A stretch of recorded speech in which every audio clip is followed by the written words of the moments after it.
اعوذ باللہ من الشیطان الرجیم بسم اللہ الرحمن الرحیم السلام علیکم ورحمۃ اللہ وبرکاتہ۔ اللہ تعالیٰ کا فرمان ہے، اگر تمہاری دعا و التجا اللہ کے لیے پکارنا ہوتی تو تیرا رب تمہاری ذرا پرواہ نہ کرتا۔ سورہ فرقان آیت نمبر 77۔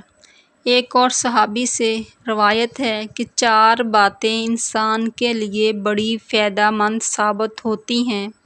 نمبر 1 شکر، نمبر 2 ایمان، نمبر 3 دعا، نمبر 4 استغفار۔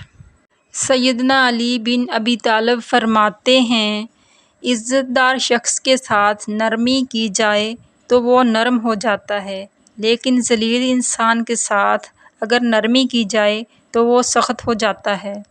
امام احمد رحمۃ اللہ علیہ نے فرمایا، اختلاف اور لڑائی جھگڑے اور فضول بحث سے اپنے آپ کو بچاؤ۔ رسول اللہ صلی اللہ علیہ وآلہ وسلم کی سنت پر مضبوطی سے قائم رہو اور یہ مد نظر رکھو کہ اہل علم کا نقطۂ نظر کیا ہے۔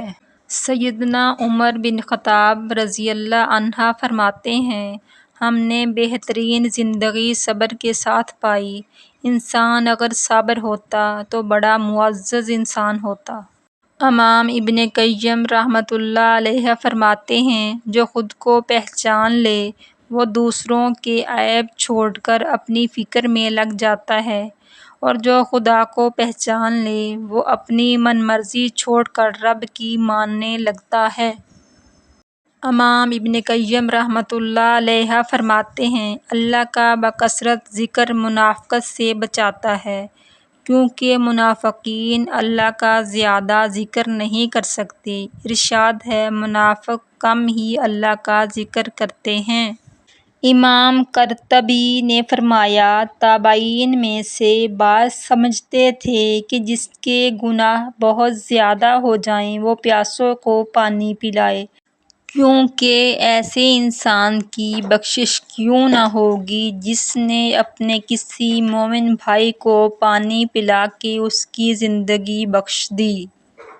حضرت جابر رضی اللہ عنہ بیان کرتے ہیں کہ رسول اللہ صلی اللہ علیہ وآلہ وسلم نے فرمایا، کبھی بھی اپنے بارے میں بد دعا نہ کیا کرو، کیا پتہ وہ قبولیت کی گھڑی ہو۔ صحیح مسلم حدیث 7750۔ اس ویڈیو کو زیادہ سے زیادہ شیئر کریں تاکہ صدقہ جاریہ کا ثواب آپ کو بھی ملتا رہے۔